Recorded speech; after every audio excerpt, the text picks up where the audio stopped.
Untuk layanan Adminduk ya, di Kota Bekasi itu kami di Dukcapil menyelenggarakan total ada 24 jenis layanan Adminduk. 24 24 jenis layanan. Itu adalah yang termaktub dalam undang-undang tentang administrasi pendudukan. Nah, adapun dari 24 itu kami bisa perkecil dalam skala inti, layanan inti. Nah, layanan inti kami di Kota Bekasi ini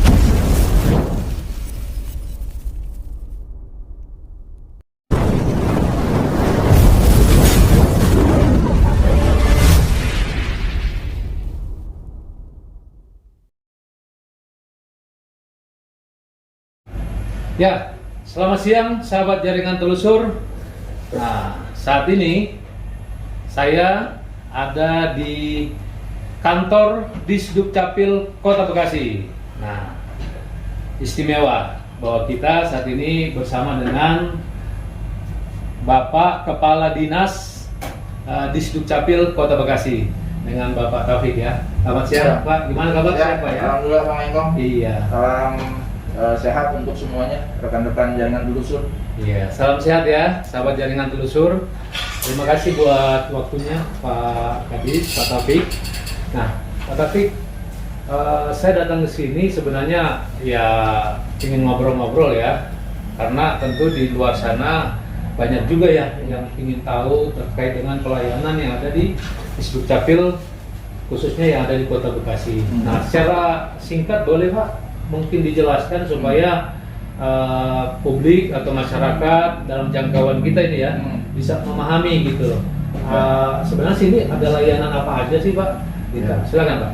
Baik, Bang Lengkong dan sahabat jaringan telusur news yang sama-sama saya cintai dan saya hormati, bahwa untuk layanan Adminduk ya, di Kota Bekasi itu kami di Dukcapil menyelenggarakan total ada 24 jenis layanan Adminduk. 24 24 jenis layanan. Itu adalah yang termaktub dalam undang-undang tentang administrasi pendudukan. Nah, adapun dari 24 itu kami bisa perkecil dalam skala inti, layanan inti. Nah, layanan inti kami di Kota Bekasi ini yang paling mendasar dibutuhkan masyarakat itu ada KTPL, ada kartu identitas anak, ada akte kelahiran, akte kematian, akte perkawinan non-muslim, kemudian akte cerai, surat pindah warga negara, dan surat datang warga negara. Nah, ada kurang lebih 8 layanan inilah yang saat ini berdasarkan kebijakan dari pemerintah Kota Bekasi sejak tahun 2019 semuanya sudah bisa diakses, dilakukan di secara online melalui aplikasi e-Open. Oh iya, Open. Ya, e-Open. Makanya itu, dan titik layanannya kita pindahkan. Jadi titik layanannya tidak di Disduk lagi, tapi di 12 kecamatan, 1 mall pelayanan, 2 gerai pelayanan. Jadi warga Kota Bekasi yang membutuhkan layanan dasar tadi, yang inti tadi, jangan nanyanya di medsos, akhirnya dijawab-jawab sama netizen, akhirnya bingung. Kami juga punya media sosial yang lengkap, ada Instagram kami, ada Facebook kami, ada Twitter kami, ada WA Center kami, kemudian ada website kami yang terintegrasi juga dengan WhatsApp Center. Jadi warga tinggal koneksi saja, tinggal hubungi kami sehingga kami bisa menjelaskan, memfasilitasi apa kebutuhan warga yang memang mendasar dibutuhkan.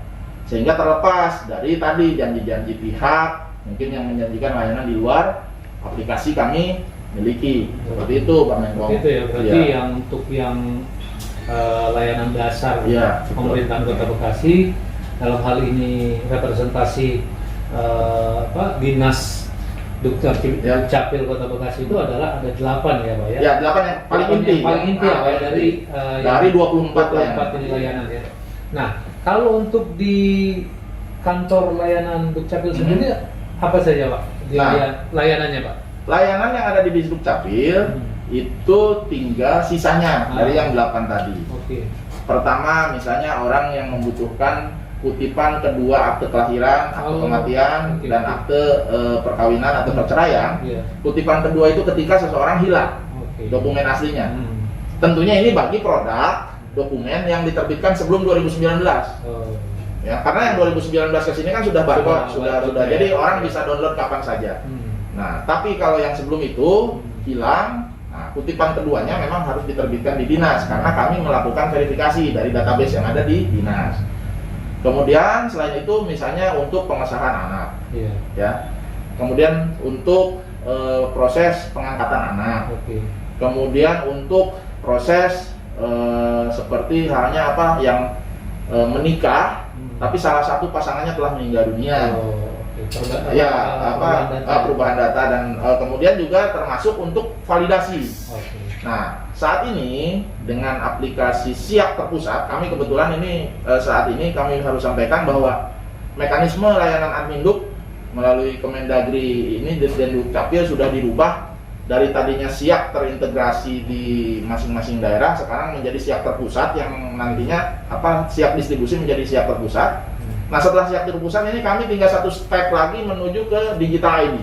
Nah, ini yang sekarang seperti apa itu, Pak? Jadi nanti ketika sekarang warga itu ketika sudah masuk melalui aplikasi Siap Terpusat ini, maka nanti kita bisa mengaktifkan digital ID bagi warga pemilik Android. Jadi nanti bisa dimasukkan di dalam handphone itu, KTP itu nggak butuh lagi fisik. Nggak harus pakai. Cukup nanti ada barcode-nya, ada QR code-nya di sana, nanti ditunjukkan KTP-nya. Jadi ini kita sudah melangkah ke sana. Jadi next warga itu akan lebih mudah lagi. Nah, jadi dinas itu nanti besok semakin berkurang lagi. Nah, ada juga di dinas misalnya kebutuhan untuk legalisir. Kenapa legalisir?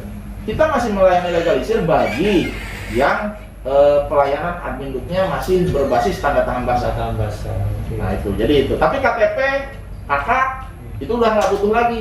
Karena kalau KK begitu kita cetakan KK baru sudah QR code, nggak perlu lagi tuh dilegalisir kan. Jadi, dan itu untuk KTP KK dilayani di 12 kecamatan. 12 kecamatan.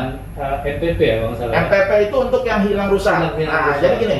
Nah, ini kita bagi nih yang perlu diketahui juga oleh seluruh warga masyarakat. Kenapa kami membagi MPP dan gerai pelayanan itu untuk pelayanan yang hilang rusak saja? Karena memang biasanya kan orang yang membutuhkan kecepatan waktu karena mungkin sedang ngurus SIM, tiba-tiba mungkin KTP-nya hilang sekaligus dia mau ngurus, ya bisa langsung dilurus di sana. Kemudian juga untuk ngurus pajak, KTP-nya hilang itu juga bisa di sana. Termasuk juga kami layani cetak KTP luar domisili, itu kami layani di mall pelayanan. Oh, di sana ya? Ya, jadi warga Kota Bekasi yang tinggalnya di luar Jabodetabek misalnya, tapi saya kasih catatan ya, di luar Jabodetabek, karena kalau cuman ke Jakarta kan masih dekat, ke kabupaten masih bisa kan, tidak bisa. Jaraknya nggak jauh lah ya. Nah, di luar Jabodetabek tiba-tiba kehilangan KTP bisa. Yang penting dia memang tinggal selama ini menjadi penduduk di Kota Bekasi walaupun KTP-nya dari daerah. Jadi itu hanya dilayani di MPP? Di MPP, hanya di MPP. Karena tidak di sini apa ya? Tidak. Di dinas. Jadi di dinas itu tidak ada cetak KTP. Itu ya? Tidak ada cetak KTP. Cetakan KTP juga ya? Jadi cetak KTP itu hanya di 12 kecamatan dan mall pelayanan atau berapa. Oke, baik. Pak, ini menarik nih Pak. Tadi kan ada penyebutan mengenai LKM nih. Mungkin dari sisi ini ya, dinas Bapak ya. Apa aja sih Pak yang menjadi lingkupnya terkait dengan LKM NIK ini ya? Mungkin nanti akan ada kebijakan terkait itu. Yang pertama, jadi terkait dengan LKM NIK ini, Dinas Kependudukan dan Pencatatan Sipil bertugas memastikan ya, data penduduk yang mengajukan LKM NIK itu sudah terdaftar menjadi penduduk di Kota Bekasi. Kalau yang tahun 2021 itu kan sekurang-kurangnya 6 bulan. Nah, itu dibuktikan oleh kami dengan menerbitkan, kami itu ada surat keterangan CDMD. Istilahnya kalau di lapangan itu namanya CDMD. CDMD itu adalah created date dan modified date. Created date itu adalah tanggal di mana data seseorang muncul menjadi NIK. Ya, jadi misalnya pertama kali ketahuan, kita punya database-nya ya, ada. Nah, modified date adalah data terakhir, kapan yang bersangkutan melakukan update data tersebut. Misalnya contoh merubah kakak.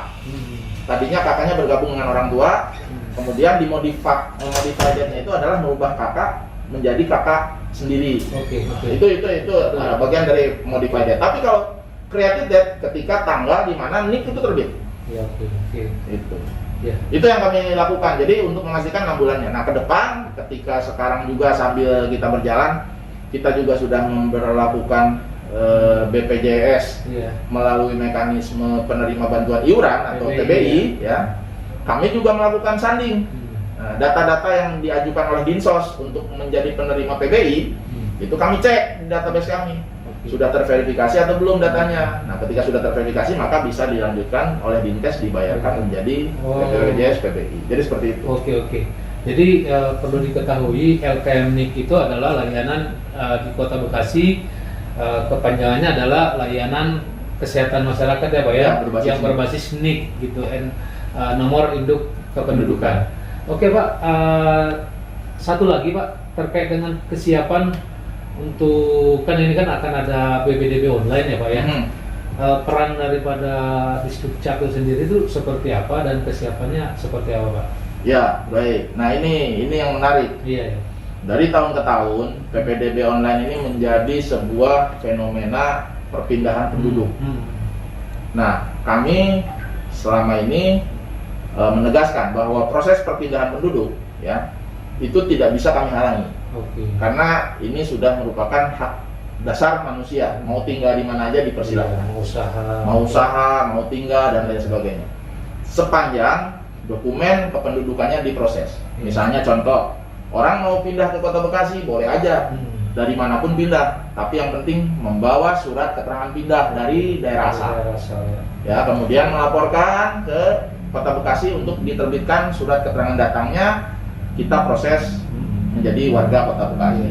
Nah, sepanjang itu diproses, kami bisa layani dan ini tidak terkait dengan nantinya 1 tahun misalnya.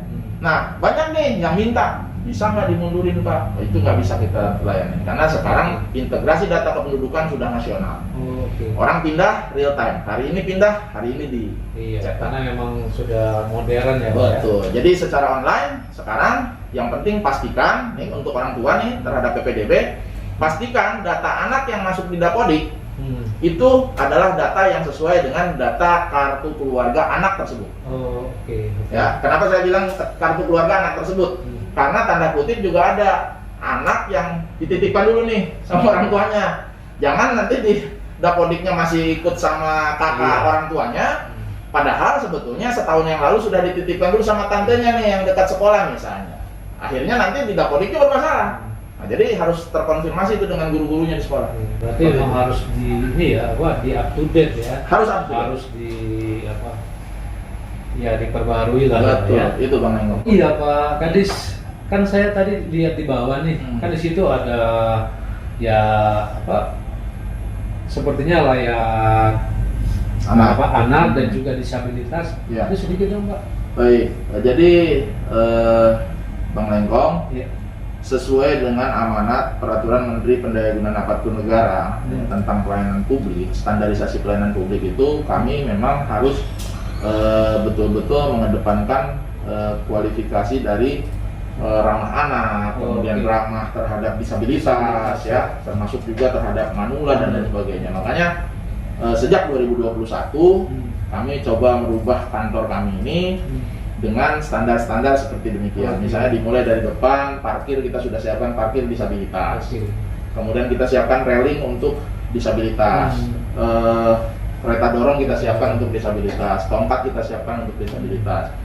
Guiding block juga untuk yang tunanetra kita sudah siapkan. Kursi prioritas juga kita siapkan. Toilet untuk ramah atau untuk disabilitas juga kita siapkan.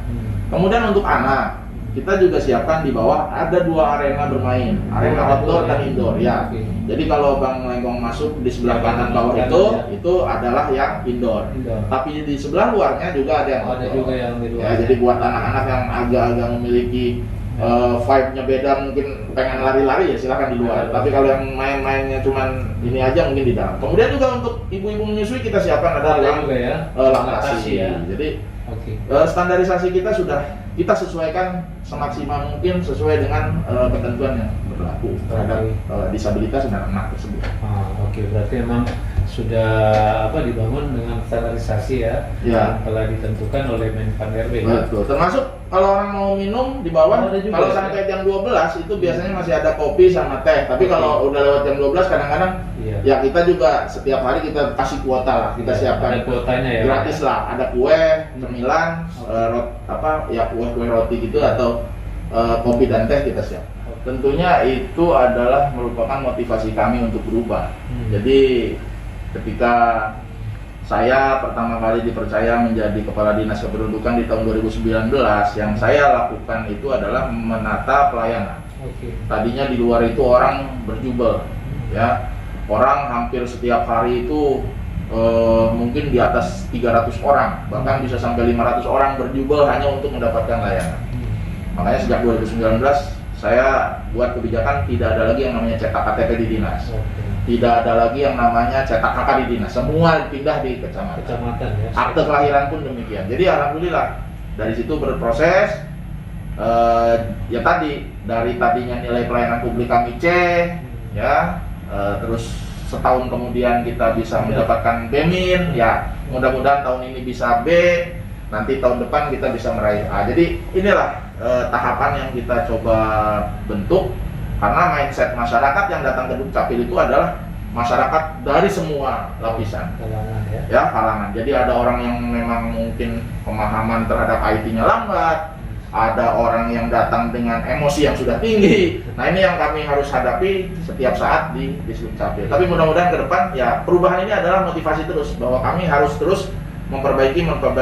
Yang pasti satu aja, warga Kota Bekasi dimanapun yang membutuhkan layanan Admindu, lakukan secara online, urus sendiri, jangan percaya sama orang lain yang menjanjikan layanan di luar aplikasi. Bapak Kadis, Pak Taufik, terima kasih buat waktunya. Ya, Assalamualaikum. Iya, jadi itu sahabat jaringan telusur, sudah banyak disampaikan oleh beliau, informasi-informasi yang sudah disampaikan semoga bisa bermanfaat baik buat sahabat jaringan telusur dan jangkauan warga masyarakat yang ada di Kota Bekasi.